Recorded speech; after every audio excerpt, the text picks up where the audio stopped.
diaspora. Bonjour les Ivoiriens de la diaspora. Bonjour. Bonjour les Ivoiriens de la diaspora. Bonjour. Bonjour les Ivoiriens de la diaspora. Bonjour. Voilà, je vais m'entretenir avec vous rapidement sur la révision de la liste électorale indépendante. Voilà. Révision de la liste électorale. Les Ivoiriens de la diaspora, regardez bien la révision de la liste électorale. La CEI, la Commission électorale indépendante, est en France pour s'entretenir avec les Ivoiriens de la diaspora. J'y étais. Comme j'ai toujours dit, chez mes parents, ouais, on dit ni bon, mais l'eau qui sort de la bouche de la grenouille, c'est celle-là qui est la plus fraîche. Donc quand tu as soif là, tu vas boire l'eau qui sort de la bouche de la grenouille. Faut pas boire l'eau qui sort de la bouche du crapaud. J'y étais, la CEI en France. Pour s'entretenir avec les Ivoiriens de la diaspora. Ce livret, il faut s'en en procurer. C'est important. Pour ceux qui peuvent lire, c'est important. Pour ceux qui peuvent télécharger, allez-y sur le site de la CEI Côte d'Ivoire pour avoir toutes les informations pour nous accompagner dans le processus électoral. Ici, la CEI a même fait la constitution ivoirienne du 8 novembre 2016. La CEI nous a amené ça.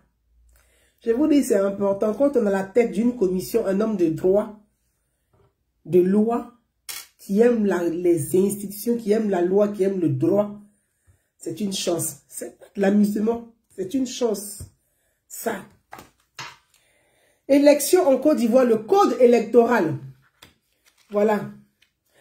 Le président de la CEI et son équipe, la vice-présidente, Madame Porquet, et la conseillère technique auprès du président de la CEI chargée de la communication, Madame Ndira, sont à Paris encore, ils ne sont pas repartis. Donc le président Ibrahim Kubiar Koulibaly. Mes amis, je vais m'entretenir avec vous, je pense que c'est important. Comme je l'ai indiqué tout à l'heure, certains d'entre vous m'ont posé des questions en inbox. Mais Gouza, on a entendu dire que Laurent Gbagbo, Blé Goudé, Soro Guillaume ne seraient pas candidats en 2025. Je vais faire un briefing. Mais je veux d'abord m'adresser à tous mes compatriotes ivoiriens, aux Ivoiriens de la diaspora surtout, et aussi aux Ivoiriens en Afrique, dans les pays africains, et aux Ivoiriens en Côte d'Ivoire. J'ai dit, le Wadi ni quand on a la chance d'avoir une commission électorale indépendante qui se déplace de la Côte d'Ivoire pour venir nous trouver ici en France, s'entretenir avec nous, nous apporter une forte considération, dire les Ivoiriens à l'extérieur du pays doivent être informés sur le processus électoral, sur la révision de la liste électorale. Qui ça concerne? Qui est concerné par la révision de la liste électorale? Il faut sortir pour aller écouter. Parce que la commission électorale indépendante est en toute transparence. C'est pour ça qu'ils se sont déplacés d'Abidjan pour venir nous trouver ici en France. Ne restons pas sur Facebook pour bavarder, hein. Il faut comprendre ça. Il faut comprendre ça. Il faut comprendre ça. Mon ami, toi et moi, on va parler de la Côte d'Ivoire. Est-ce que tu as ça? Est-ce que tu as lu ça? Là, on mène le débat. Sinon, on va pas parler dans le vent. Tu veux parler de la politique ivoirienne, de la vie sociale. Tu veux parler de la société. La force tranquille, ma soeur. Sois saluée. Bientôt, on va se voir. Je dis que les femmes de Côte d'Ivoire, nous allons peser, puis nous pesons. Si tu n'as pas ça, toi et moi, on ne peut plus parler de Côte d'Ivoire parce que tu ne sais rien. C'est important. Cherchez à avoir ça. Vous allez lire et puis après on discute. Comme ça, on est sur la même longueur d'onde. Pour ceux qui ne savent pas, on va les aider. Mais si toi, tu sais lire, tu ne peux même pas lire ça, tu viens bavarder sur Facebook. Papa, maman, ciao. Est-ce que tu as ça? Est-ce que tu as ça? Est-ce que tu as la constitution de ton pays? Est-ce que tu as lu même? Est-ce que tu comprends les textes des lois? Est-ce que tu sais les alinéas? Est-ce que tu sais de quoi il s'agit? Il ne faut pas bavarder sur Facebook, bavarder où? C'est de ça qu'il s'agit aussi. Donc la révision de la liste électorale, j'y rentrerai dans le détail plus tard. Ah, aujourd'hui, il est 15h25 en France. Je ne vais pas rester très longtemps avec vous, mais je voulais faire un petit compte rendu rapidement. Puisque les questions concernant Laurent Gbagbo, Simone Gbagbo, Blé Goudé, Guillaume Soro et des milliers d'autres Ivoiriens reviennent en inbox, me posent des questions pour savoir pourquoi ils ne sont pas sur la liste électorale. C'est pour ça qu'il dit, est-ce que tu as lu la constitution de ton pays? Parce que je vais dire, pourquoi Gbagbo n'est pas dedans? Prends ça, il faut lire pour comprendre pourquoi Gbagbo n'est pas sur la liste électorale. Pourquoi Blé Goudé n'est pas sur la liste électorale? Il faut lire la constitution pour comprendre pourquoi il n'est pas sur la liste électorale.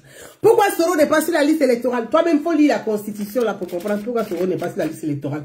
Je tiens à vous signaler que Soro Guillaume, c'est lui-même qui a voté la 3e République. Là. Il était président de l'Assemblée nationale et c'est lui-même qui a fait campagne, lui avec le président Henri Konan Bédié, pour le 8 à la 3e République.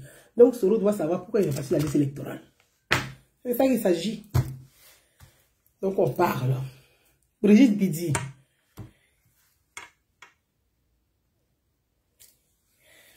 Oui, ma petite maman Brigitte Bidi. Oui, logiquement, il doit être à Toulouse. Je pense qu'il était à Toulouse. Hier, je vais vraiment me renseigner hier ou aujourd'hui. Je crois qu'il doit être à Toulouse. Oui. Oui. Donc, je vais me renseigner. Je pense que je vais me renseigner et puis je te reviens. La CEI est venue en France pour s'entretenir avec les Ivoiriens.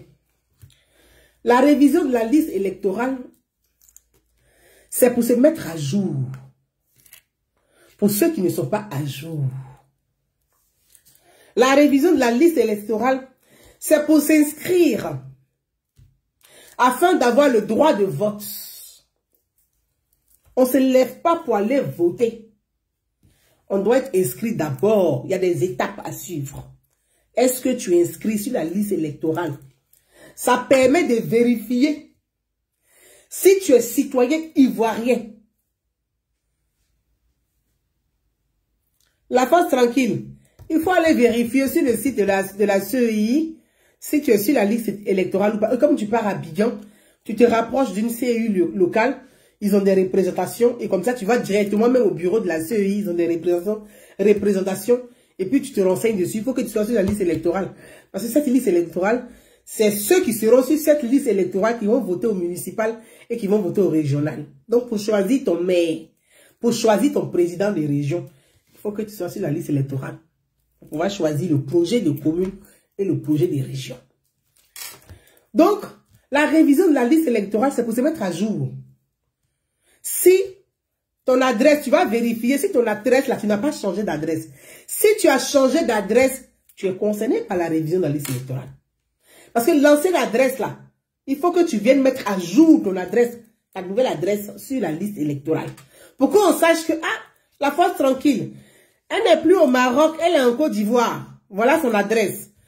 Bon, la force tranquille, comme elle est en Côte d'Ivoire en Gré, donc elle vote en Gré. Donc, on va se mettre à jour. C'est ça la révision de la liste électorale.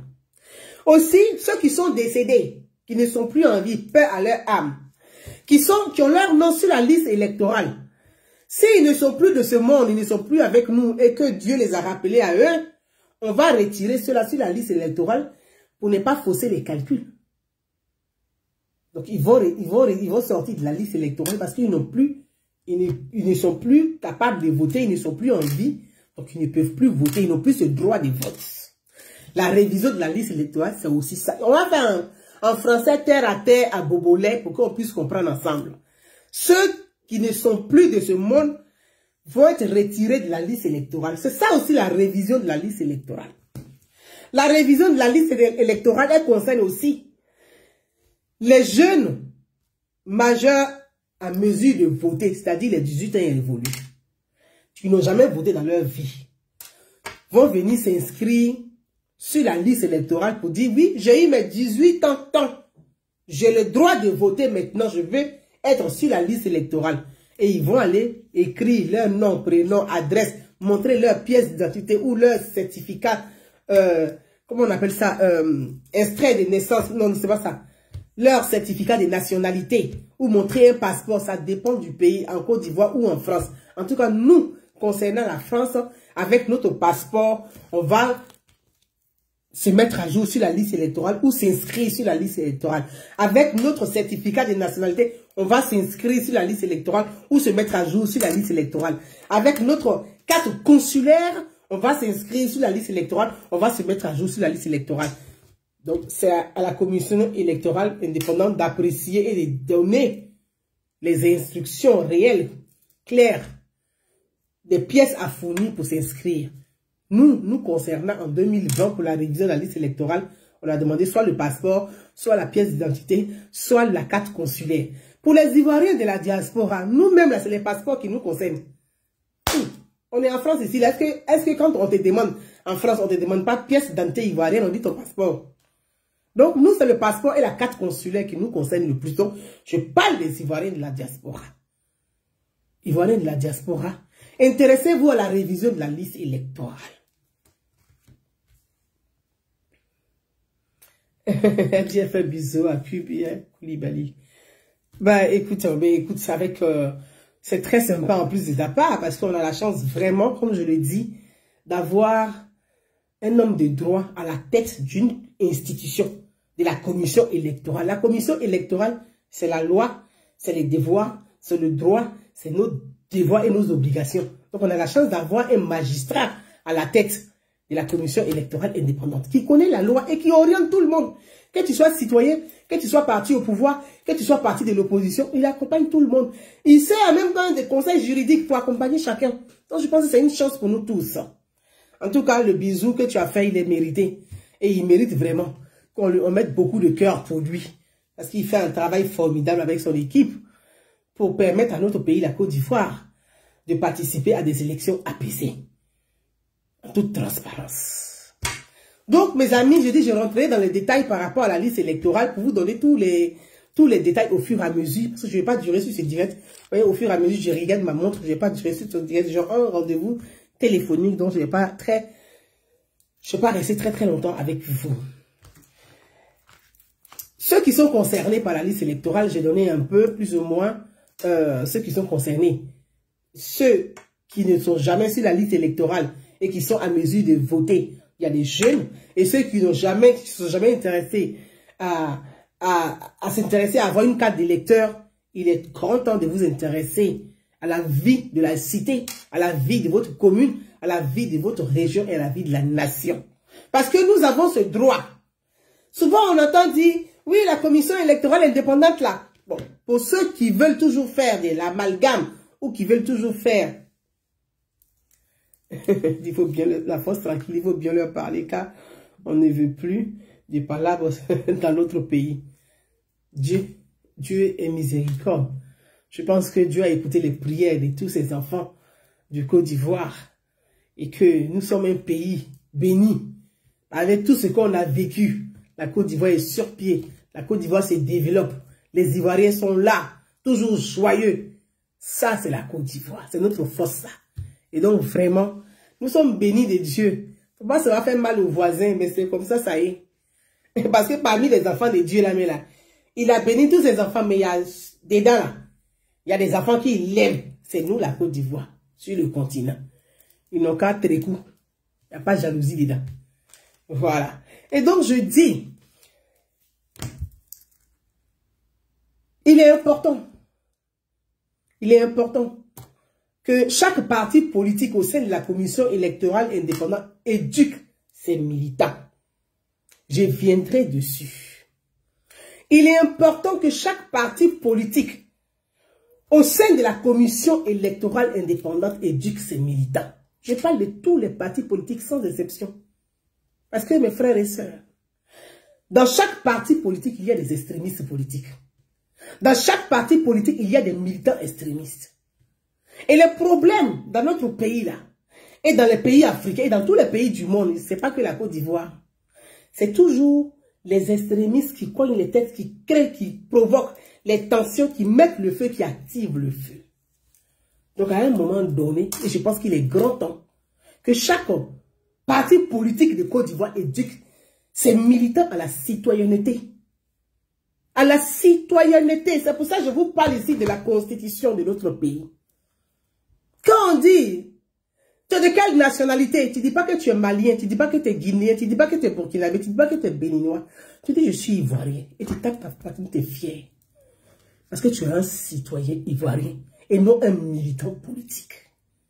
Donc, ce qui doit nous unir là, c'est la citoyenneté, c'est ça qui nous unit. C'est ça qui nous permet de vivre ensemble. C'est ça qui fait que nous sommes des Ivoiriens et fiers d'être des Ivoiriens. Donc, ce qu'il y a à protéger là, ce n'est pas les individus politiques. Ce n'est pas l'idéologie politique. Ce n'est pas l'image des partis politiques. Mais c'est la constitution qu'on doit protéger. C'est la constitution qu'on doit porter dans le cœur, on doit aimer. C'est de ça qu'il s'agit.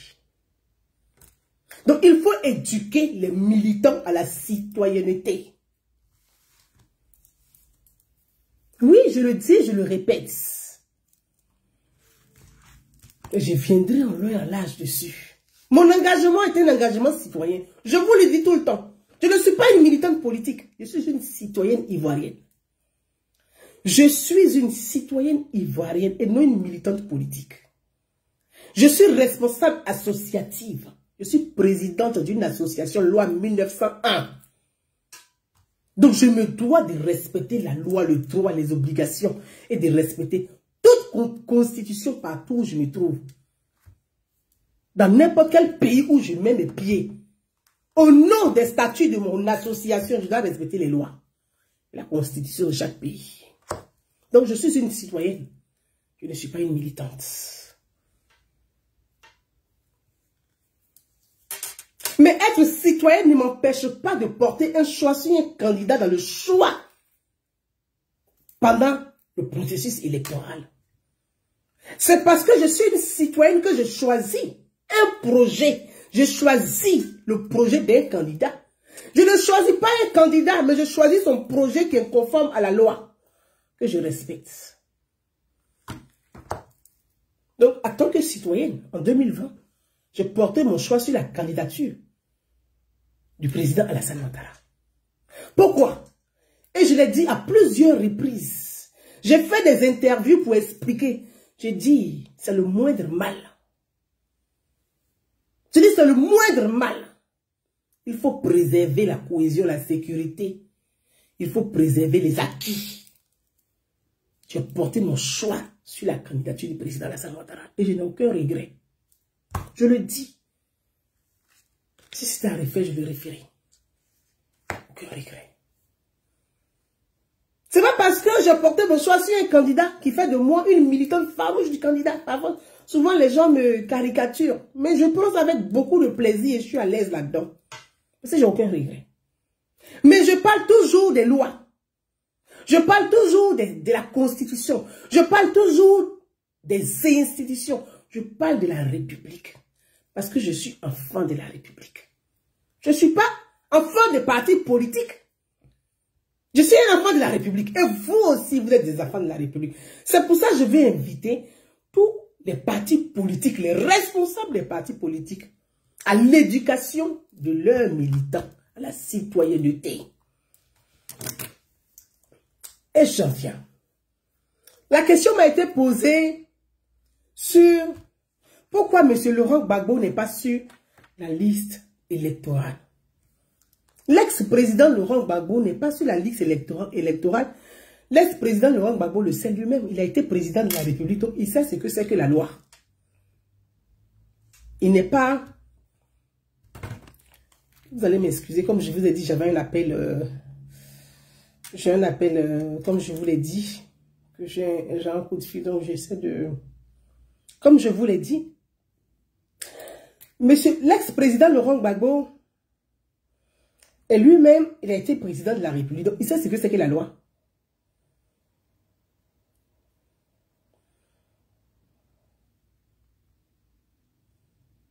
Un instant.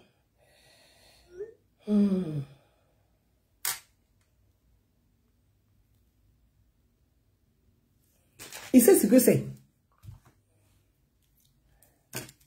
Nous avons eu la chance, comme je dis, d'avoir un magistrat de formation à la tête de la commission électorale indépendante. C'est pour ça, partout, moi je vous exhorte et je vous invite. Partout où vous entendez la CEI à une conférence, la CEI à une rencontre, si vous êtes sur ces lieux, sur le territoire, déplacez-vous, allez-y poser toutes vos questions. Allez-y poser toutes vos questions en toute transparence, la CEI vous répond. Dans la salle, au salon Hoche, Paris 8e, où j'ai eu le privilège d'y être,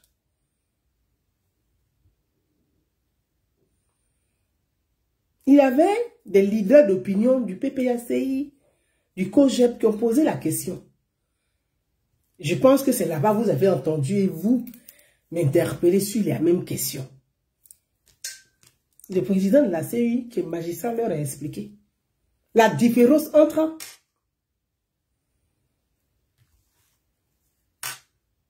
grâce présidentielle et amnistie. Le président de la CEI, je vous dis, je vais revenir en l'heure en large, je vais prendre le temps de lire et puis vous donner les paragraphes et vous allez lire aussi. La grâce présidentielle, la différence entre la grâce présidentielle et l'amnistie. La grâce présidentielle,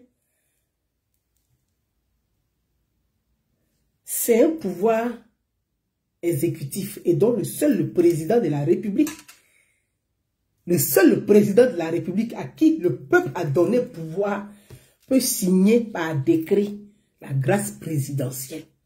Seul le président de la République qui signe la grâce par décret. Il est le seul, l'unique. Et personne ne peut s'y opposer. Qui signe la grâce présidentielle pour faire grâce et donner la grâce à un prisonnier. La grâce présidentielle veut dire, tu es gracié, je te pardonne, je te mets en liberté. Mais avoir la liberté ne te donne pas tous les droits. Attention, nuance.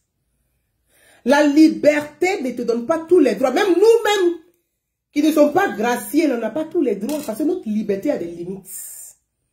Ta liberté s'arrête là où commence celle des autres. C'est ça aussi l'État.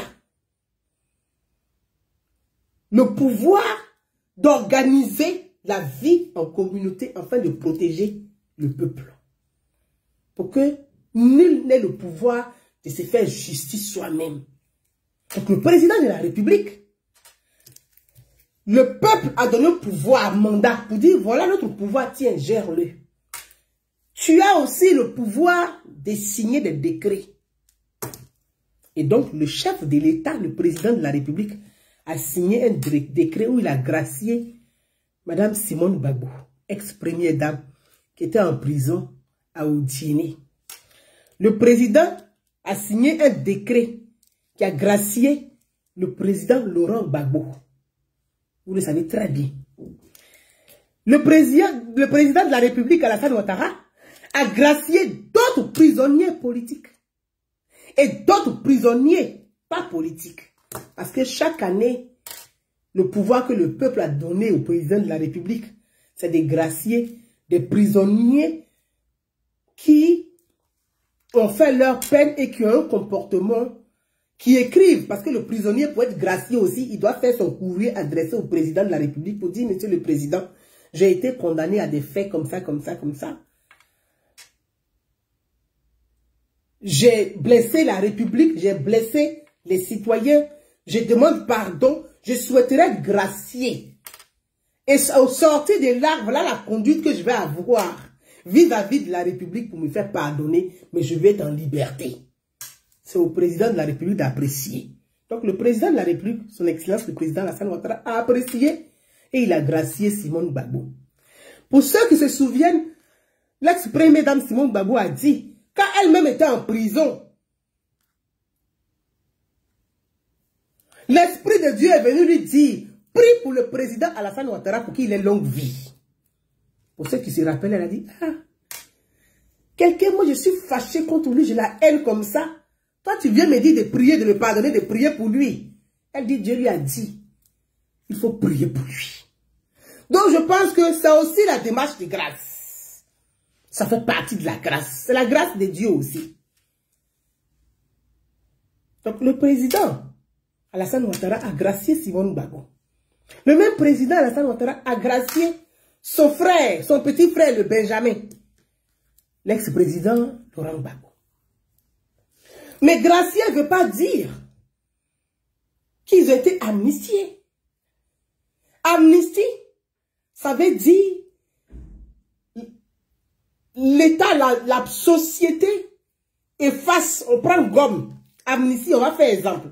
C'est comme ton casier judiciaire est là. On a mis rature dans ton casier judiciaire.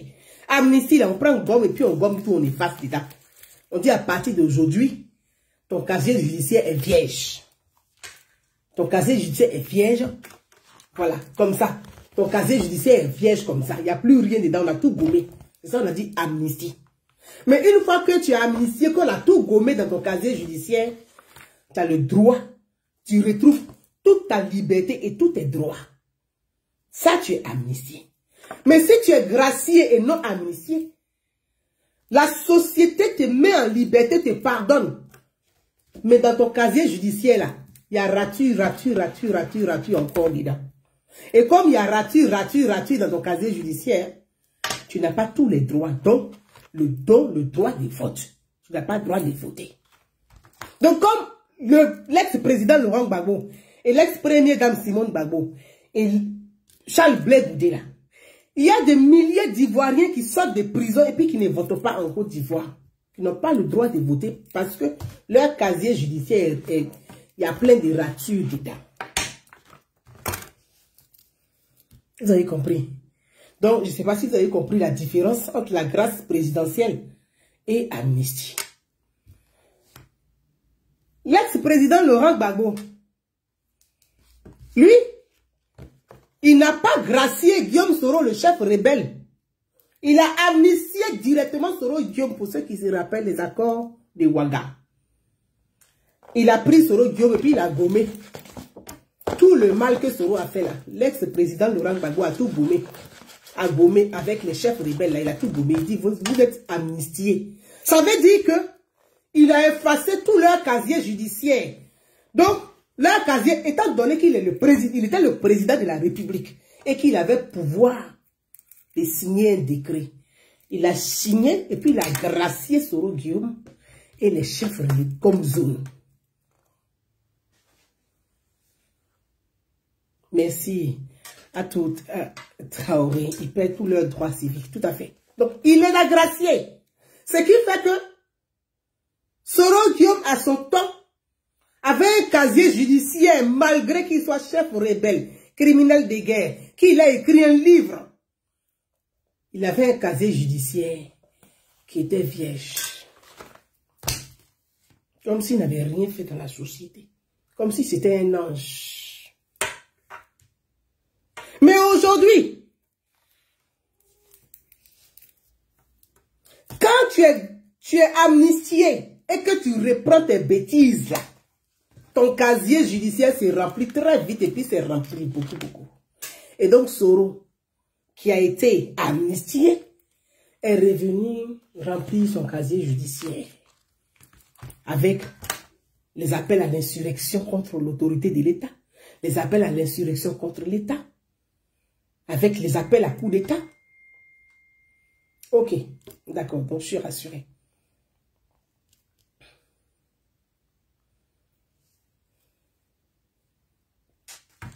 Excusez-moi, oui, boire un peu d'eau. Maurice me dit, je comprends maintenant. Merci, cher frère. Donc, il appelle à payer ses collaborateurs à insulter. On n'insulte pas le président de la République. Qui en exercice de ses fonctions, on ne l'insulte pas. Je reprends. Je vous ai toujours dit, moi, Cousin Naounou, j'ai une parole et j'ai une seule.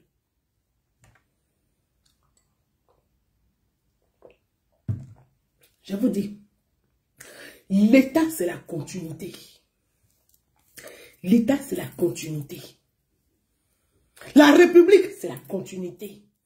C'est pas parce que l'autre président n'est plus là que celui qui vient d'arriver, tu vas dire, je ne le respecte pas. Tu dois continuer à le respecter. J'ai toujours respecté l'autorité de l'État. Je vous ai toujours parlé des institutions de la République.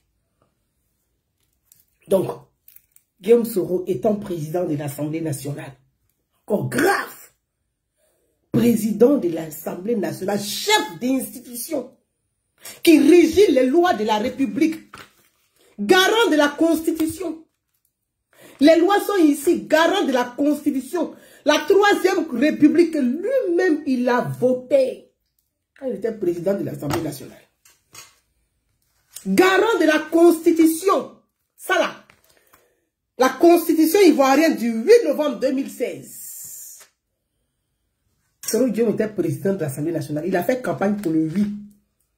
Je tiens à vous préciser, moi, vous en avez dans la diaspora ici, j'ai dit non à la troisième République.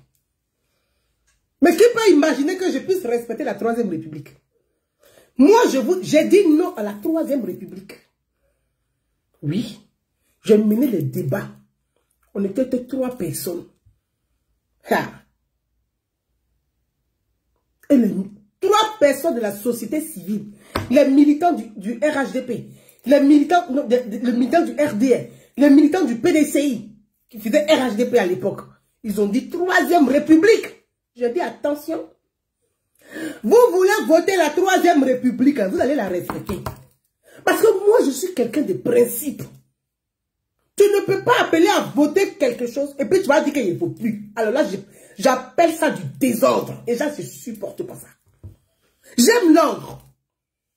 J'aime l'ordre. Il faut respecter l'ordre. Et c'est la majorité qui compte. Une fois que la majorité des Ivoiriens, parce que nous, en tant qu'Ivoiriens de la diaspora, nous sommes concernés par 2 élections pour l'instant. L'élection du président de la République et le référendum. Nous ne votons pas aux élections municipales. Nous ne votons pas aux élections législatives, même pas encore, sénatoriales, même pas encore. Au niveau de la diaspora, quelques-uns sont nommés par le chef de l'État. Nous ne votons pas aux élections régionales. Mais en même temps, en tant qu'Ivoiriens de la diaspora, c'est nous qui soutenons nos parents dans les villages et au pays. Donc nous avons un poids, nous sommes des lobbyistes pendant les élections et municipales, et législatives, et sénatoriales, et présidentielles, nous votons, et régionales, nous pesons. Donc, nous sommes un lobby très important dans le choix même au pays, même si nous ne votons pas pendant les élections. Mais moi ici, j'ai dit non. J'ai dit non parce que la limitation d'âge me gênait dans la Constitution. Je dis, mais attendez, comment nous, Ivoiriens de la diaspora, nous sommes sortis du pays. Nous sommes venus dans des pays très développés. Et nous pouvons voter une Constitution où il n'y a pas de limitation d'âge. C'est-à-dire que ton arrière-grand-père peut être candidat. Mais c'est inadmissible pour moi. Pour moi, c'est inadmissible. Je dis, c'est pas possible. Attends, nous vivons en France. Et nous voulons voter une Constitution où il n'y a pas de limitation d'âge. Quand j'ai posé la question, je me rappelle mon frère de Lakota, Diomandé. S'il est là, s'il m'écoute, je le salue. Ah, on a mené le débat ici. Diomandé dit, non, t'inquiète. Je dis, oh, demain, vous êtes les mêmes personnes qui allaient venir parler de la Constitution là ici. Hein. Le jour que vous allez parler de la troisième République, je vais me bloquer contre vous, vous n'allez rien comprendre. Ah oui, je l'ai dit. Mais aujourd'hui, là, je respecte la Constitution, même si je n'ai pas voté pour. Mais c'est ça la République.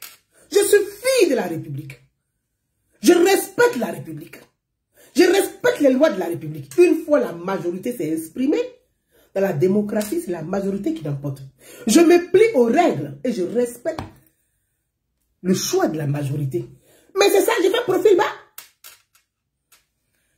Mais Soro Guillaume, il a voté ça. Et c'est lui on dit qu'il n'a pas respecté ce qu'il a voté. Alors que moi qui n'ai pas voté, moi je respecte. Qui est enfant de la République? C'est moi ou c'est lui? Guillaume, c'est de ça qu'il s'agit. Je m'appelle Gouza Naounou. Moi, je suis juste. Je ne dis pas que je suis parfaite. Je suis juste. J'aime la droiture. J'aime pas les trucs penchés, gondoler. Je ne supporte pas ça. Peut-être que c'est à cause de ça, nous autres, on va jamais être riches. Parce qu'en Afrique, il faut être roublard pour réussir. Mais nous, on ne peut pas. Moi, spirituellement, je ne peux pas être roublard. Ce que je dis, ce que je fais et ce que je suis forment un seul corps. C'est ça la croix du Christ. C'est ça la croix du Christ. Au nom du Père, du Fils et du Saint-Esprit. Ce que tu dis, ce que tu fais et ce que tu es doit former un seul corps. C'est ça la spiritualité. On dit celui-là c'est un croyant. Il est spirituel. Il est pieux. Parce que ce qu'il dit, ce qu'il fait est en conformité avec la volonté de Dieu. Dieu là, ce sont des lois. La constitution aussi, ce sont des lois. C'est la transcription des lois de Dieu ici. Est-ce qu'il y a une différence entre les lois de Dieu et les lois de la constitution? Est-ce qu'il y a une différence entre les lois qui sont dans la Bible, dans le Coran, dans la Torah, avec ce qui est dans la Constitution? La Constitution dit que ne tue pas ton prochain.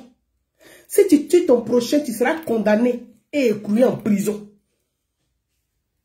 La loi de Dieu dit, la Torah, la Bible, le Coran dit, tu ne tues pas ton semblable. Celui qui tue son semblable ne fait pas la volonté de Dieu. Donc, pour moi, il n'y a pas grande différence entre les lois des livres saints et la Constitution. C'est juste une question d'éducation. Il faut éduquer la masse à la citoyenneté, à comprendre que on doit respecter, honorer la Constitution, comme nous honorons et respectons nos Corans, nos Bibles et nos Torahs, et même nos bois sacrés, et nos fleuves. Donc, pour vous dire que, en réalité, Soroguio, oui, il n'est pas sur la liste électorale. Pour l'instant, il n'est pas sur la liste électorale. L'ex-président Laurent Gbagbo, pour l'instant, n'est pas sur la liste électorale. Parce que il est gracié, mais il ne bénéficie pas de ses droits civiques. Il n'est pas amnistié, il est gracié. Idem pour Charles Blé Goudé. Charles Blé Goudé est gracié, mais il ne bénéficie pas d'amnistie. Donc, son casier judiciaire n'est pas encore vierge. Donc, il faut que les gens s'éprennent de la Constitution pour lire, pour dire, mais si je suis gracié, quel comportement je dois avoir pour bénéficier de l'amnistie? Si je suis gracié, quel comportement je dois avoir de la République pour que la République puisse me gracier? Mais si les partis politiques éduquent leurs militants à la citoyenneté, ils vont pousser la réflexion un peu plus. Et ils vont comprendre ce que c'est que la République. Et ils vont adopter un comportement qui permet à chacun d'entre nous de bénéficier pleinement de nos droits. Moi, si vous m'écoutez correctement, ce que je dis depuis des années sur les réseaux sociaux ici, c'est la même chose que je dis. Il n'y a rien qui a changé. J'ai toujours dit la même chose. Peut-être que par moment, je le dis avec fracas. Et puis ça fait bing, et puis ça vous blesse. Mais quand on dit que je prends la chose dans ma langue maternelle, en ouais, il y a des là, c'est la torture. La torture passe son... La République n'attend pas où. La République, elle n'attend pas. La République avance. Toi, tu prends ton temps, criant, comme la torture, criant. La torture, là, tu mets le feu dessus et puis elle avance. Donc, par main, je mets le feu sur vous pour vous réveiller un peu. Mais qu'est-ce qu'on peut faire d'autre à part sensibiliser la masse? On essaie de sensibiliser la masse. Donc, la question de pourquoi Gbagbo n'est pas sur la liste électorale, parce que Laurent Gbagbo a été gracié. Et donc, pour l'instant, il ne bénéficie pas de ses pleins droits. Son casier judiciaire n'est pas vierge. Pourquoi Simone n'est pas sur la liste électorale? Parce que Simone a été graciée. Elle ne bénéficie pas d'amnistie, donc son casier est vierge. Pourquoi Soro n'est plus sur la liste électorale? Parce que Guillaume a chié dans son casier à nouveau que Gbagbo avait rendu vierge. Qu'est-ce que vous voulez que je vous explique de plus? Moi, j'ai interpellé Guillaume quand il était à l'Assemblée nationale. Il dit, oh, petit, tu es président de l'Assemblée nationale, hein? Faut pas avoir ce comportement que tu as. Les gens sont en train de t'induire en erreur. Demain, quand tu vas tomber, les mêmes qui t'induisent en erreur, là, ils vont revenir criant dans la République. Pour dire que, ah non, lui avait dit, oh. Mais moi, je te disais, Guillaume, attention. Tu es trop pressé, attention. Tu es en train de commettre des erreurs. Ah, pendant 1 an, j'ai dit ça. Quand l'anniversaire est arrivé, dit Guillaume, ça fait 1 an, il est si fatigué maintenant de dire attention. Maintenant, on va lui en bim, bim, bim.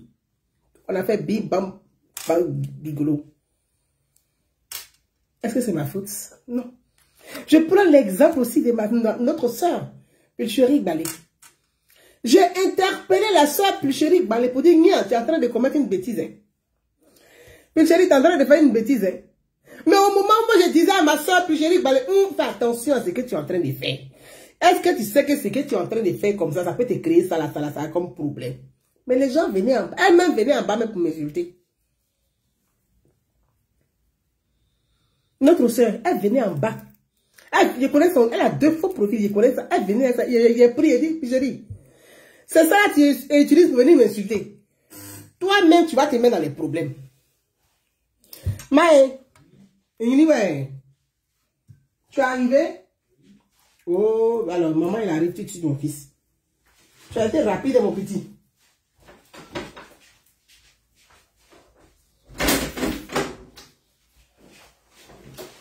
Tu as été rapide, mon petit. Chap, chap, comme ça. Oui, je suis en direct là. Et il est où le problème? Hein? Il a fait chaud. Hein? Vous avez fait quoi? Comment ça, basket? Tu as fait sport? Ah bon? Ah. Excusez-moi, mes amis. Donc, tout ça, j'ai dit à la sœur. Donc, mes amis, pour vous dire que... Ah! Voilà la sœur Pulchérie Balé aujourd'hui. Elle est en prison. J'ai vu des frères qui ont dit, Goussa, tu as vu à cause de toi. J'ai dit, bon, ça c'est un autre débat, on va fermer ça. Pour vous dire, la question de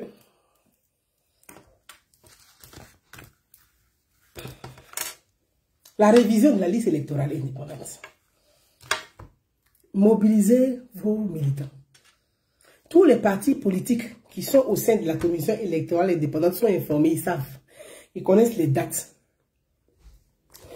C'est pas parce que Laurent Gbagbo n'est pas sur la liste électorale que tu vas dire, ah, quand Gbagbo n'est pas sur la liste électorale, moi je ne vais pas m'inscrire sur la liste électorale ou je ne vais pas mettre mon nom à jour sur la liste électorale. Mais tu te fais du mal à toi-même, puis tu fais du mal à ton parti. Parce que tu es militant d'un parti politique. Nous sommes des citoyens. On s'exprime comme on veut. Comme on veut. On n'a pas de problème avec quelqu'un. Et puis on n'a pas de compte à rendre à quelqu'un. Mais c'est une citoyenne, hein. Je suis une citoyenne. Je ne suis pas une militante, je suis une citoyenne, je l'ai dit. Oh. C'est pas parce que Soro Guillaume n'est pas sur la liste électorale que tu as dit, bon, comme Soro n'est pas sur la liste électorale, moi je ne vais pas inscrire mon nom sur... Mais tu te fais du mal à toi-même. Tu te fais du mal à toi-même. Et tu fais du mal à ton parti.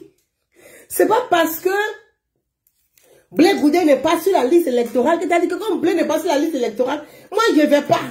Mais tu te fais du mal à toi-même, tu fais du mal à Blé Goudé. Et tu te fais du mal à ton parti. Parce que un parti politique, là, ce n'est pas un individu. Un parti politique, ce n'est pas un individu.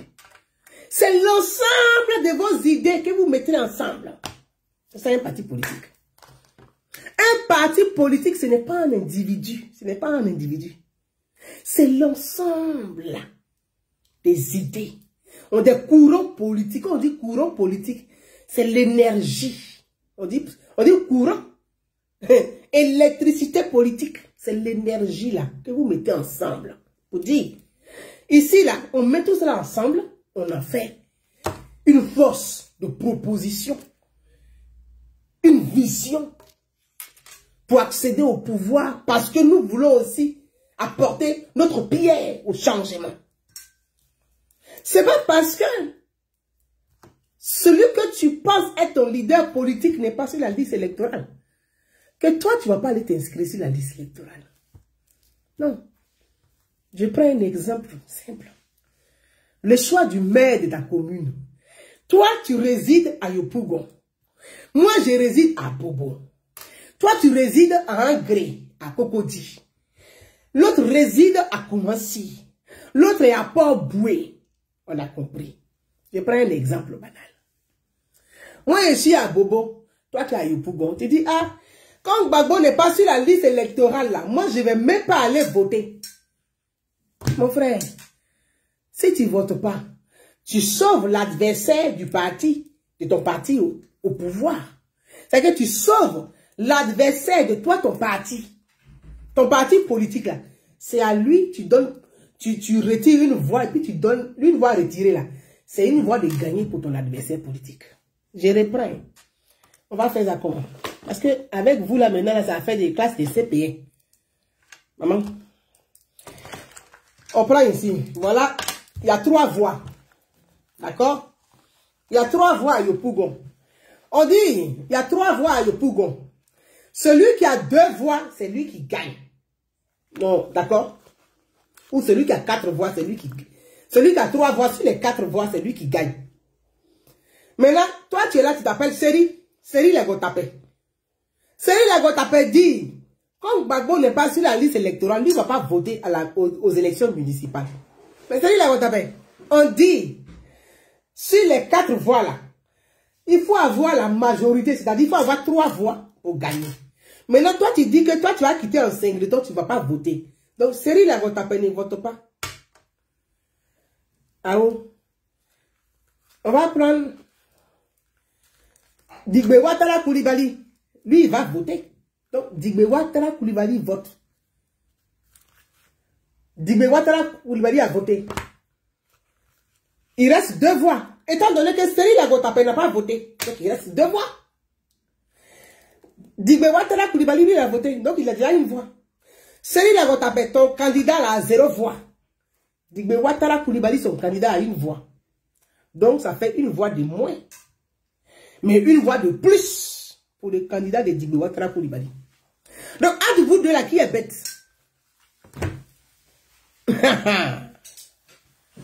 C'est ça, la révision de la liste électorale. Charles, bien, il est mort de ridicule des épées. C'est ça la révision de la liste électorale. Si tu ne vas pas te mettre à jour, c'est ton futur maire candidat qui perd les voix. Donc, si tu es intelligent, c'est pas parce que Gbagbo n'est pas sur la liste électorale que toi, tu ne vas pas aller t'inscrire, aller faire la révision de la liste électorale. La mairie, là, si Gbagbo même n'est pas sur la liste électorale, vous pouvez quand même gagner des mairies. Si Blé Goudé n'est pas sur la liste électorale, vous pouvez quand même gagner des mairies. Si Soro Guillaume n'est pas sur la liste électorale, vous pouvez participer quand même au choix du candidat du maire. Ou bien, c'est pas magie, hein. Ce n'est pas la CEI qui choisit pour vous. C'est nous qui choisissons. Donc, la CEI vient nous expliquer pour dire, le pouvoir là, c'est pour vous. Le pouvoir est dans votre main. Allez-y vous inscrire pour choisir. La CEI nous donne tous les outils. Qu'est-ce que le peuple veut d'autre? J'ai le code électoral. J'ai la révision de la liste électorale. J'ai la constitution. Mais j'ai tout pour choisir le projet. C'est pas la CEI qui choisit pour moi. Maintenant, si tu décides, tu n'es pas choisi, ben tant pis pour toi. Je viens sur le cas du président des régions. Parce que la commune, là, si tu ne participes pas à la vie de ta commune, là, tu vas faire comment? Tu vas bavarder sur Facebook. Bavarder sur Facebook. Bavarder sur Facebook. Hatou Traoré dit, grâce à Bouza, beaucoup vont courir pour aller s'inscrire sur la liste électorale. Ils ont intérêt. Bon, tu n'as pas le pouvoir exécutif. Tu n'as pas le pouvoir législatif. Dans la commune aussi, tu es inexistant. Dans la région, tu es inexistant. Digbeseri la Gotape, on va où être? On va où être dans la République? Il faut aller t'inscrire sur la liste électorale. Si tu n'as pas le pouvoir exécutif, il faut peser un peu dans la mairie. La mairie là, c'est pas parce que tu n'es pas maire que tu ne pèses pas dans le conseil municipal. C'est pour ça que j'ai dit que normalement, c'est nous les Ivoiriens de la diaspora là. C'est à nous-mêmes d'aider les partis politiques, les militants, de sensibiliser, d'éduquer. Parce que souvent là, attention, les cadres, ce qu'on appelle cadres politiques, les leaders ou les responsables politiques des partis politiques là, non, eux, ils aiment bien quand le peuple abrutit. Hein, parce qu'ils sont sûrs que vous n'allez jamais venir prendre les places. Hein? Plus vous n'êtes pas éveillés, ça les arrange. Donc eux, ils sont dans le jeu avec vous. Ils ne veulent pas que vous soyez éveillés. Mon frère, si je prends le cas de la mairie, on dit on va aller voter. Le choix du maire au conseil municipal, le choix du maire aux élections municipales. Seri Lagotape est candidat. Mais sur la liste de Seri Lagotape là, parce que quand tu présentes ta liste pour les élections municipales là, il y a des noms qui sont sur ta liste. Digbe, Ouattara Coulibaly est candidat. Il a aussi des noms sur sa liste. Attends, on va faire ça comme ça. Comme ça, on va faire les deux. Digbe, Ouattara Coulibaly et puis Seri Lagotape. Ils ont leur liste. Si Seri Lagotape a gagné la mairie, par exemple, mais que Digbe Ouattara Coulibaly n'a pas gagné la mairie, mais le conseil municipal sera composé de ceux qui sont sur la liste de Digbe Ouattara Coulibaly et de Seri Lagotape. Donc on dit le conseil municipal. On dit le conseil municipal. C'est-à-dire que Seri Lagotape là, s'il est le maire là, les noms qui sont sur la liste de Digbe Ouattara Coulibaly là, ils vont aussi siéger au conseil municipal. Donc, tu peux ne pas être maire et puis peser au conseil municipal. Je prends un exemple pour ceux qui vivent dans la diaspora. Regardez Rachida Dati, comment elle fait chier la maire de Paris, au conseil municipal de Paris. Qui ne suit pas ça? Pour ceux qui suivent l'actualité politique en France. Rachida Dati, elle n'a pas gagné la mairie de Paris.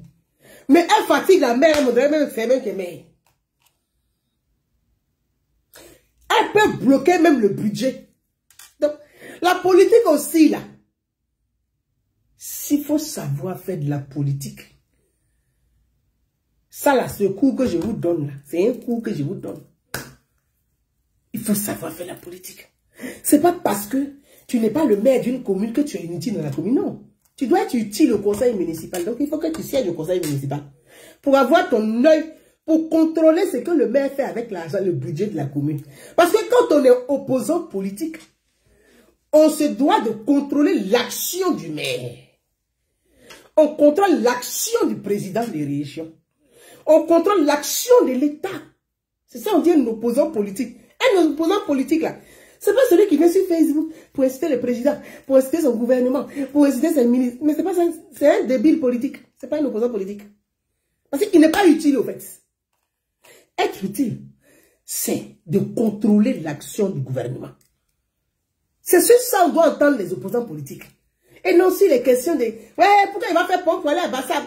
Ouais, pourquoi il va faire ça? » Mais, non. Le Yahoo a augmenté comme si vous fabriquez Yahoo. Non. Contrôler l'action du gouvernement. Le budget de l'État là. Quand l'État vote un budget, vous avez la chance, on a un président de la République qui a un niveau élevé. Qui vous explique son budget. Il dit voilà le budget de l'État. Il vous décrit le budget de l'État. Donc c'est des opposants politiques. Mais vous prenez le budget de l'État. Vous dites, ah, d'accord. Donc le président a dit que le budget doit faire ça. Donc il a dit qu'il dote chaque ministère de tel nombre, tel portefeuille, tel portefeuille, tel portefeuille. Voilà la somme des ministères de l'éducation. Voilà l'argent que le président donne au ministère de l'Intérieur. Voilà l'argent que le président donne au ministère de Eaux et Forêts. Voilà, je donne des noms comme ça. Donc vous êtes des opposants politiques. C'est à vous de surveiller maintenant l'argent que le président donne à ce ministère. C'est dans votre rôle d'opposant politique. Ah oui. Ah. Le président a dit qu'il a donné 1000 milliards pour l'entrepreneuriat des jeunes. Mais on commence à mener des enquêtes. Est-ce que les 1000 milliards qu'il a donné à son ministre, est-ce que le ministre a bien, est-ce qu'il n'a pas bouffé dedans? L'opposant politique là, il doit surveiller le ministre à qui on a donné l'argent. C'est ça on dit un opposant politique. Et dit, c'est là que vous prenez la parole en public pour interpeller le gouvernement. Pour interpeller le président. Vous dites, monsieur le président. Mais vous avez donné de l'argent du contribuable à tel ministre. Mais le ministre, il ne fait pas le travail que vous avez dit de faire. Mais c'est aux opposants politiques de surveiller l'action du gouvernement. Et même de rendre compte au président de la République. Parce que le président, il est au-dessus de nous tous. Il n'est plus un militant politique, ni un cadre politique, ni un président de parti. Il est le chef de l'État. Il garantit notre bien-être et le bien de tous les Ivoiriens, y compris même de ses opposants. Moi, j'essaie de vous aider. Hein. Mais comme on dit en guéri, chacun doit jouer son rôle dans la cité pour parfaire les actions ensemble. Parce que notre projet commun, notre patrimoine là, commun là, c'est la Côte d'Ivoire. C'est le bien-être de tous les Ivoiriens. Donc, chacun doit jouer son rôle.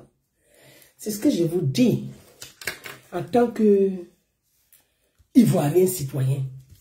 Allez-y vous inscrire sur la liste électorale. Soyez sur la liste électorale. C'est important. Parce que en 2025, après les élections municipales, régionales, 2025, on arrive là-bas, les élections présidentielles. Et là, c'est sur ça que je vais terminer parce qu'on va s'arrêter là. J'entends les gens dire, Gbagbo dit il va être candidat. D'autres disent, le président Alassane Ouattara doit être candidat en 2025. J'ai pris la parole au début, je dis, il faut que chaque parti politique éduque ses militants à la citoyenneté. Y compris même les militants du parti au pouvoir. Oui, parce que dans chaque parti politique, là, il y a des extrémistes politiques. C'est ceux-là le problème qui cause problème à la cohésion sociale. On commence par la tête pour descendre en bas. Le chef de l'État, le président Alassane Ouattara, il a été élu pour 5 ans. Il a été élu pour 5 ans pour mener à bien son projet. La Côte d'Ivoire solidaire. J'ai le projet ici à un moment. Je vous montre très souvent. Quand je parle à vous, les faites la Côte d'Ivoire, je vous montre la Côte d'Ivoire solidaire. Je lis le projet là tous les jours. Quand je vois qu'il y a quelque chose, je dis, mais le président avait dit ça là ici, à tel paragraphe. C'est que je vois là, on dirait que c'est pas trop, ou bien c'est ça. Ah, donc c'est ça. Bravo, bravo le gouvernement. Merci au chef de l'État. Il a respecté sa parole. Parce que quand tu veux critiquer quelqu'un là, il faut le critiquer sur les faits. Parce que pour que la critique soit objective, on ne critique pas pour critiquer. Ou bien pour insulter, non. Voilà.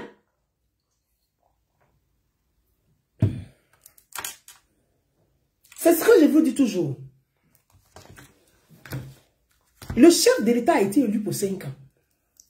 Les élections se sont passées en 2020. Les prochaines élections, c'est en 2025. Je vais inviter les citoyens ivoiriens. Parce que moi, je ne parle pas des militants. C'est aux partis politiques d'éduquer leurs militants. Moi, je m'adresse aux citoyens. Parce qu'en tant que citoyenne, mes propos peuvent déplaire à des militants politiques. Mais c'est normal, je comprends. Mais je dis aux militants politiques d'être des citoyens avant tout. Parce que c'est la citoyenneté qui nous permet de vivre ensemble. Sans citoyenneté, il n'y a pas de vie. Sans ça, il n'y a pas de république. Sans ça, il n'y a pas de chef de l'État. Sans ça, il n'y a pas de gouvernement. Vous voyez, dans les pays voisins, quand on dit coup d'État, le président est déchu là, c'est parce qu'ils ont déchiré leur constitution. Nous, là, on ne doit pas déchirer notre constitution. On doit chérir notre constitution. Je veux que chacun comprenne que le président de la République est le président de tous les Ivoiriens. Et que par conséquent, il n'y a pas un calendrier qui est établi actuellement pour les candidatures du président en exercice de ses fonctions. Se mettre sur les réseaux sociaux ou organiser cette candidatures pour 2025. J'entends là, hein, le président Alassane Ouattara doit être candidat en 2025, mais vous n'avez jamais dit qu'il était candidat en 2025. Pourquoi vous faites ça? Il est le président en exercice de cette fonction avec un gouvernement. Ou bien c'est vous qui voulez faire le coup d'État contre lui. Ah oui, il ne comprend pas. Vous voulez... Parce que quand le président est en exercice de fonction, il a un gouvernement qui est là. Et que vous vous organisez pour dire que le président est candidat en 2025, donc vous allez faire la dissolution du gouvernement. Ça veut dire quoi ça? C'est quoi? En fait, c'est quoi au juste? Je ne comprends pas en fait. Vous recherchez quoi? Vous recherchez juste le désordre républicain. Parce que le président est très attaché aux institutions de la République. Le président est très attaché à l'ordre régalien. Pourquoi vous parlez en son nom? Pourtant, il ne vous a pas envoyé. Vous avez commencé encore votre truc là. Vous avez commencé encore votre même truc là. Il faut que les gens arrêtent ça. Il faut respecter le chef de l'État. Il n'est pas candidat à une élection présidentielle. Il est le chef de l'État qui a mi-mandat. Il est encore le chef de l'État à mi-mandat et non le candidat pour 2025. Donc moi, je ne vais pas m'associer à ce genre de choses. J'aime respecter les choses. Je n'aime pas le désordre. Même si je t'apprécie que tu es dans le désordre, je te dis que c'est le désordre, ça ne m'intéresse pas. Le président est président de la République de Côte d'Ivoire. En exercice de cette fonction qui a mi-mandat. Tout ce que le président, s'il a envie de faire, c'est de dire, je suis à mi-mandat, je fais mon bilan de mi-mandat. Mais non, la candidature pour 2025. Qu'est-ce que vous racontez là? C'est quoi ces histoires-là? Qu'est-ce que vous recherchez? Au moment où les énergies positives se mobilisent pour consolider la cohésion sociale, la paix. Quand on voit récemment Ayam Sokro, la première dame, auprès de l'ex-première dame Thérèse Houphouët-Boigny et l'ex-première dame Simone Yves Gbagbo et la chancelière Henriette Dagui Diabaté, quand on voit cette belle image, on trouve toujours des gens à côté là. Ça veut dire que tu as l'impression que c'est dans le désordre là qu'eux ils prospèrent. En fait, je ne comprends pas. C'est quoi le jeu? C'est quoi le jeu dans lequel vous... C'est quoi le truc? On vous parle de la révision de la liste électorale. Mobilisez, vous parlez sensibiliser les citoyens à s'inscrire massivement sur la liste électorale. Les Israéliens disent, enfin, oui, le président a donc pour 2000, mais le président peut pas être président candidat en 2025. Ça veut dire qu'au sein même du RHDP, il n'y a personne d'autre là-bas qui est intelligent. C'est ce que ça veut dire. Moi, je pose la question, moi, je comprends. Parce qu'on m'a envoyé ça, je dis, j'ai pas fait des vidéos ces derniers temps. J'étais très prison. Je fais d'une pierre deux coups. Attendez. Toi qui dis que le président Alassane Ouattara n'a qu'à être candidat en 2025, t'as quel âge? Toi, tu as quel âge? Et puis le président, lui, il a quel âge? Il y a quel écart d'âge entre vous deux? C'est quoi le problème? C'est quoi? Que vous cherchez quoi, au fait? En faisant ça, vous cherchez quoi? Le désordre, vous cherchez quoi? C'est quoi vous recherchez, au fait? Le président en exerce ses fonctions. Et c'est à l'international, ici, vous allez faire des trucs comme ça. C'est à l'international ici, là. Vous allez faire des trucs comme ça, là. Pourquoi vous faites ça? Non, mais c'est pour salir son nom, pour jeter son nom dans la bouche maintenant des gens de la communauté internationale, pour dire, vous avez vu Alassane Ouattara en Côte d'Ivoire, il est en train de mobiliser ses troupes, Alassane Ouattara va être candidat en 2025. C'est-à-dire que le travail qu'il est en train de faire, là. Mais si vous aimez le président Alassane Ouattara, il a confié chacun à une mission. Réussissez la mission à laquelle il vous a confié. C'est de ça qu'il s'agit. C'est pas de... C'est qu'on vous confie à des missions, vous ne les réussissez pas. Lui seul, il est au four, au moulin, avec quelques-uns dans son gouvernement, parce que tout le monde ne travaille pas où. Chacun s'enrichit pour l'instant. Et puis, vous allez organiser des mouvements, ça. Oui, le soutien au président Alassane Ouattara en 2025. Ces mouvements-là, c'est pour vous-même, c'est pas pour le président Alassane Ouattara. Oui, c'est une forme de marmaillerie. Et moi, je vais dénoncer ça. Et ça va arriver à l'oreille du président. Ah, je vais dénoncer ça, ça va arriver à son oreille. Pour dire, ceux qui te détestent là, c'est ceux qui ont commencé à mettre les trucs comme ça en place en réalité. Parce que ceux-là, ils veulent salir ton nom. Voilà Aboulaye qui est parti du Mali, qui allait aux Nations Unies, à l'ONU, il s'assoit là-bas, le président assis, et il offense publiquement. On vous a entendu parler. On vous a entendu parler. Là où on doit vous voir, là, vous êtes muet.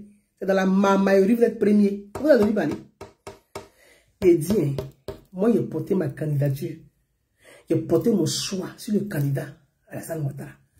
J'ai porté mon choix sur son programme. Je veille au grain. Je veille au grain. Il va réussir son quinquennat. Pour qu'il soit ovationné. Parce qu'il le mérite. Pour qu'il soit acclamé. Parce qu'il le mérite. Ce qu'il a porté à la Côte d'Ivoire, là. On peut aimer Alassane Ouattara. On peut ne pas l'aimer. Mais chacun dans son cœur, dans son âme, dans sa conscience reconnaît que après, il faut le poignet là, c'est lui. On ne doit pas salir son nom. Il ne doit pas sortir par la petite porte. Il doit sortir par la grande porte. Donc, votre petite porte que vous voulez fabriquer pour l'humilier là. Moi, là, il vais m'opposer à vous. Allez-y, dites que oh, c'est une Kobala, c'est une Guzman, elle est arrivée hier là.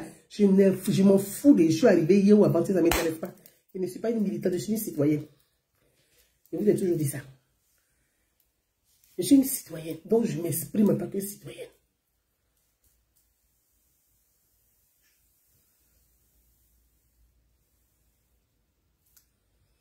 Nous devons aider le président à réussir ce quinquennat. Nous devons l'accompagner à sortir par la grande porte et qu'il soit ovationné. Mais ce n'est pas de créer des petits magouilles là pour qu'il soit humilié. Non. Non. Le président n'est pas candidat en 2025, il vous a rien dit. Si vous voulez utiliser son nom comme Soro avait fait hier, c'est à cause d'Alassane. C'est ça là, vous allez commencer encore. C'est ça là, vous avez commencé. Parce que c'est les mêmes là. C'est Alassane Ouattara qui nous a envoyé. Il ne vous a pas envoyé quelque part. Les Gbagbo a dit, les Bédi a dit, les Ado a dit là. On est fatigué de ça.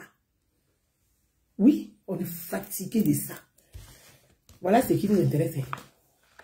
La Côte d'Ivoire, le code électoral, la constitution. S'inscrit sur la liste électorale. Allez-y, c'est ça là le président vous a dit. Allez-y, dit aux Ivoiriens de s'inscrire massivement sur la liste électorale. Nous sommes plus de 27 millions d'Ivoiriens. Il y a 7 millions qui sont inscrits sur la liste électorale. Allez-y convaincre les villages. Quand on vous donne l'argent là, allez-y aider les gens dans les villages. Ceux qui n'ont pas pièce d'identité là, faites du bénévolat. Par exemple, faites du bénévolat. 1 million, vous partez dans un village, vous aidez les gens à payer les timbres pour faire les pièces d'identité. Ça là même, le président sera qu'on fier de vous. Ah oui. Donc, Ado a dit, Gbagbo a dit, Bédi a dit là, nous ne voulons pas de crise en 2025. Ils vous ont rien dit. C'est pour ça que je vous ai expliqué. J'ai dit, Gbagbo Laurent là, il n'est pas sur la liste électorale. Simon n'est pas sur la liste électorale. Soro même n'est pas sur la liste électorale. Soro lui-même, il est là. Bled B n'est pas sur la liste électorale. Mamadou Fanny, merci pour les 75 étoiles. N'est pas sur la liste électorale. Donc, on vous a dit quoi? Qui vous a dit quoi? Personne ne vous a dit quelque chose. Vous avez commencé votre marmaillerie là-bas. Parlez au nom du président. Parlez à son nom. Parlez à son nom. Pourtant, il ne vous a pas envoyé. Ayez le courage. Si vous avez vos propres ambitions en 2025, c'est normal. C'est normal que chacun ait ses ambitions politiques. Mais ayez le courage de dire que moi, j'ai des ambitions politiques en 2025. Donc, moi, je me prépare pour être candidat en 2025. Ou être candidat... S'il y a un congrès au sein du RHDP, vous vous présentez en tant que candidat au congrès du RHDP. Allez-y convaincre les militants de votre parti. Ils vont voter pour vous au congrès. Mais ne dites pas que le président dit qu'il est candidat en 2000. Il vous a jamais dit ça. Ne cherchez pas à salir son nom, à l'humilier. Je dis et je le répète. Le président Alassane Ouattara a apporté beaucoup à la Côte d'Ivoire. Et il continue d'apporter à la Côte d'Ivoire. Nous devons préserver ses acquis. Il doit sortir par la grande porte et non par la petite porte. Il faut que vous arrêtiez ça, s'il vous plaît. Ça concerne le parti au pouvoir. Je viens sur les partis de l'opposition. J'entends les gens dire aussi, Bédié sera candidat, notre candidat en 2025, on va rétablir Bédié. J'ai beaucoup de respect pour le président Henri Konan Bédié. J'ai beaucoup de respect pour lui, contrairement à ce que les gens peuvent imaginer. Hein. J'ai beaucoup de respect pour lui. Je l'ai dit. J'ai condamné le coup d'État contre Henri Konan Bédié. Parce que moi, je suis très respectueuse des lois. Je parle toujours de la Constitution. Donc, moi, quiconque bafoue la Constitution, je n'aime pas. Quiconque déchire la Constitution, je ne suis pas d'accord. La Constitution doit être préservée. Elle ne doit pas être salie, elle ne doit pas être déchirée. Le coup d'État, c'est déchirer la Constitution de notre pays. Donc, j'ai condamné le coup d'État contre Henri Konan Bédié. Je l'ai toujours dit. J'ai condamné le coup d'État contre Henri Konan Bédié. Mais ce n'est pas pour autant que moi, en 2025, je vais m'asseoir pour dire oui. Ou Maïwe à 14 ans. En 2025, Maïwe à quel âge? Et elle dit oui. Bédié qui a 84 ans passé, il n'a qu'à être candidat en 2025. Non mais, et en plus, ce sont les gens qui vivent dans la diaspora qui ont ce genre de mentalité. Au moment où en France, ici, Macron n'a même pas 30 ans, il est 45 ans, il est président de la République. Toi, tu es assis en Côte d'Ivoire, c'est Bédié qui a 84 ans, qui aura 87 ans, 88 ans. C'est lui qui va être candidat. Entre toi et puis Bédié, là, il y a quel âge? Ah! Vous aussi. On est contre. On a dénoncé, oui, le coup d'État contre Henri Konan Bédié. C'est pas parce qu'il y a eu un coup d'État contre Henri Konan Bédié que vous allez, dans votre imaginaire, dire qu'il faut que Bédié soit établi dans son fauteuil royal avant de quitter. Mais attendez, la Côte d'Ivoire n'est pas, le palais n'est pas un palais royal, c'est le palais présidentiel. Avec aujourd'hui, tous ces jeunes, on demande aux jeunes de 18 ans révolus d'aller s'inscrire sur la liste électorale. Tu vas dire quoi à un jeune de 18 ans? Il dit, mais oui, mais c'est qui mon candidat? Tu dis Henri Konan Bédié. Mais il a quel âge? Bah, il a... Toi-même, tu es gêné, tu ne peux pas donner l'âge. Tu dis, bah... Tu vas aller dire à un jeune de 18 ans. Pourquoi vous faites ça?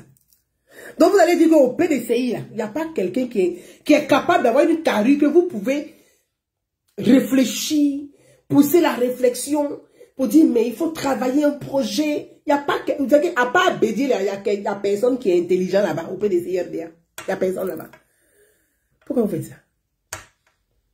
Il faut éviter les acquis, là, il faut éviter de détruire ce que nous avons construit comme ça, sur le sacrifice. Il faut éviter ça.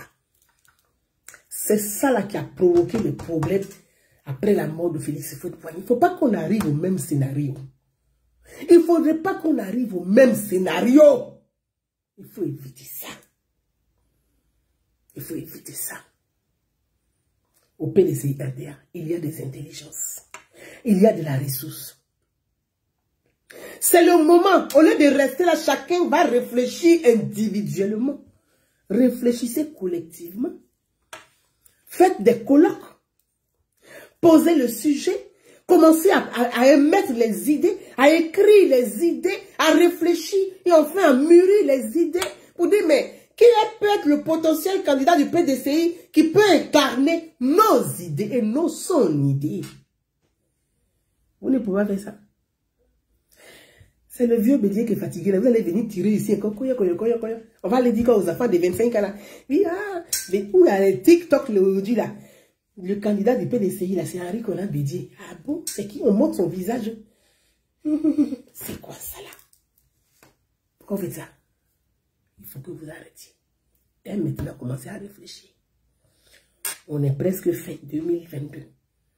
2023, c'est dans quelques mois, c'est dans 2 mois. Réfléchissez, mûrissez, écrivez. Pour sortir de là avec un vrai projet, avec quelqu'un. Venez au moins quand même avec un candidat de 55 ans, de 60 ans, quoi. On fait, voyons. Voyons. Quand même. Faites quand même un effort. Mais il y a quand même des jeunes, 55 ans. À la rigueur, moi je suis contre le fait qu'on ait des jeunes présidents de 50 ans là. Ils sont pas trop, ils sont trop dans la cinquantaine trop. Il y a 55 ans, 60 ans. Par là, entre 65, 67 ans. À la rigueur, on va jusqu'à 67 ans, ça c'est jouable. Pour que quand il va faire son 2 mandats, il tombe vers les 75 et puis on dit, Baba, au revoir, gentiment. C'est comme ça on doit réfléchir pour consolider la démocratie. C'est comme ça on doit mûrir les idées. C'est comme ça on doit mûrir les idées. C'est comme ça on doit réfléchir pour mûrir les idées. Mais dis à 80, c'est-à-dire que vous allez envoyer le vivre à la soirée. Et puis vous signez tout. Vous n'allez pas griller la racine, vous allez manger la racine, non griller. Mais attendez, voyons. Peut pas. Vous avez vu tout le travail qui a été abattu par le président Alassane Ouattara? Quand même. Soyons quand même sérieux 2 minutes. Les Ivoiriens ne sont pas des salauds. Nous ne sommes pas des couillons à ce point. Je viens au FPI, que ce soit FPI, PPACI, MGC de Simone Gbagbo, parce que Simone Gbagbo a son parti politique aussi, MGC. Vous-même, vous savez que pour l'instant, Gbagbo, il est fatigué. Laurent, il est fatigué. On peut ne pas l'apprécier, on peut le détester, mais Laurent, il est fatigué, il a vieilli avant son âge, il est épuisé, le monsieur. Il est épuisé. Mais les hommes politiques, la politique, c'est comme leur vie. Mais après, la vie de la nation ne s'arrête pas à votre vie. Laurent, il est fatigué. Vous le voyez bien qu'il est, crevé. Il est fatigué. Mais réfléchissez là-bas entre vous. Pourquoi vous voulez dire que Gbagbo sera candidat? Gbagbo est candidat par rapport à quoi? Bon, déjà, il n'est même pas sur la liste électorale. Donc, vous savez très bien que Laurent ne sera pas candidat. Quand vous l'aurez, il est épuisé. Et puis, je pense qu'il est dégoûté même du pouvoir. Parce qu'il a quand même pris des coups. Le pauvre, il est fatigué. Et je pense que même le pouvoir, même le traumatisme, à l'idée même du pouvoir, même le traumatisme, ça va être traumatisant pour lui. C'est parce qu'il est quand même solide, qu'il est là, bon. Et puis, le président, son grand frère, essaie de l'accompagner avec tous les moyens possibles pour l'aider à surmonter tout ce traumatisme. Mais Laurent n'a pas envie d'être président de la République pour dire qu'il va être candidat. Il faut que vous arrêtiez ça. Maintenant, on sait autour de Laurent Gbagbo. Si vous avez vos ambitions politiques, mais c'est normal, ça c'est normal ça. Mais chacun n'a qu'à avoir le courage.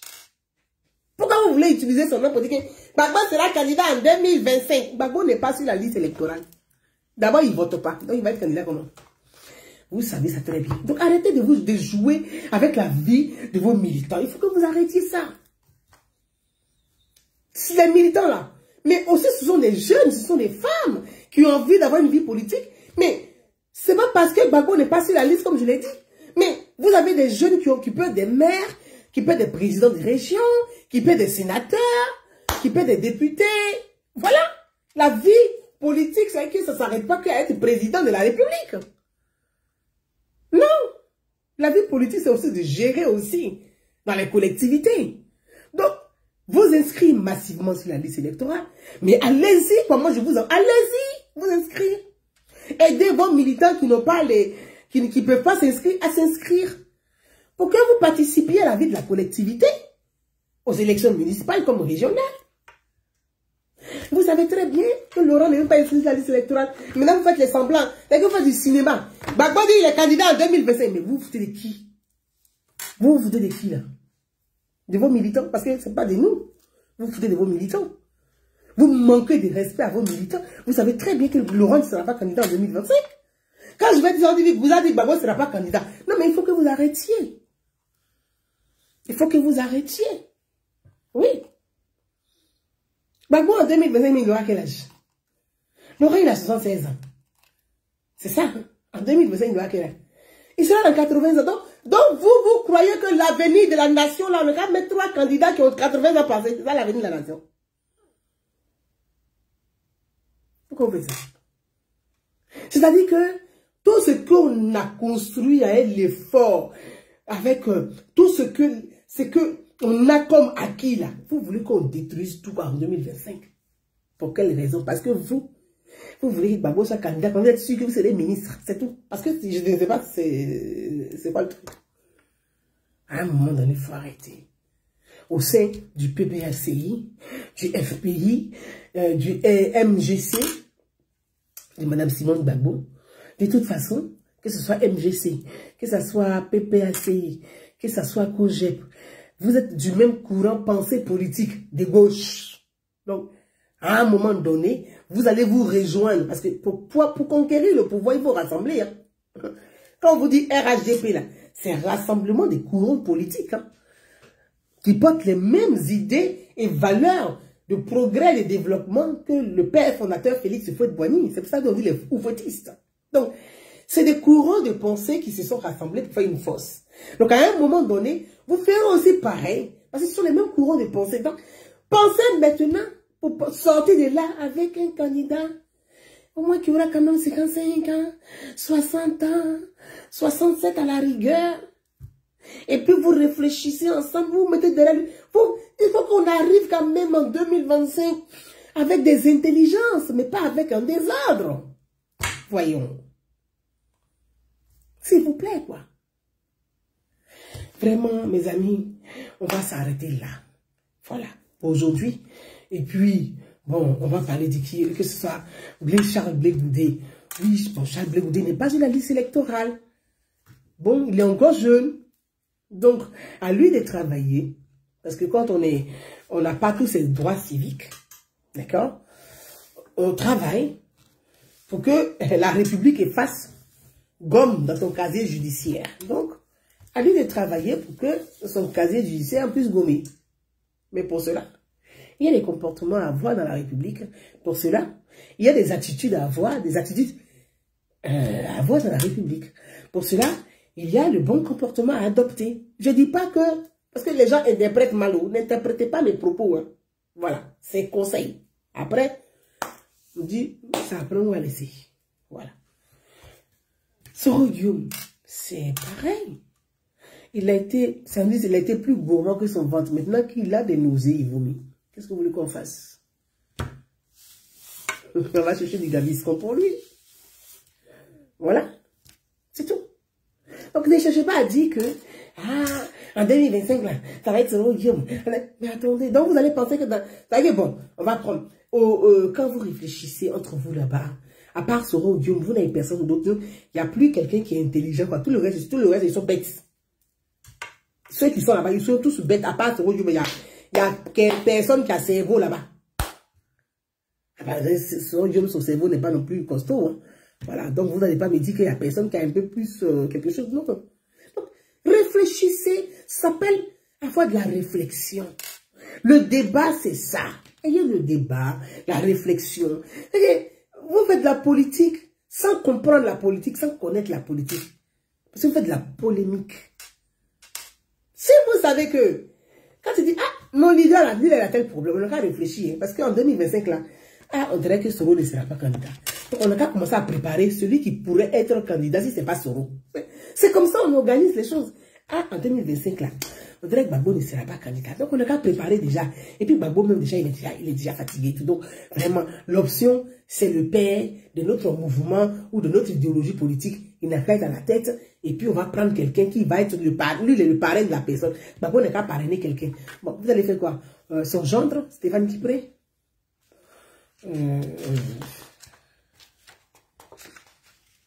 Vous allez faire comme ce que vous critiquez, quoi, en fait.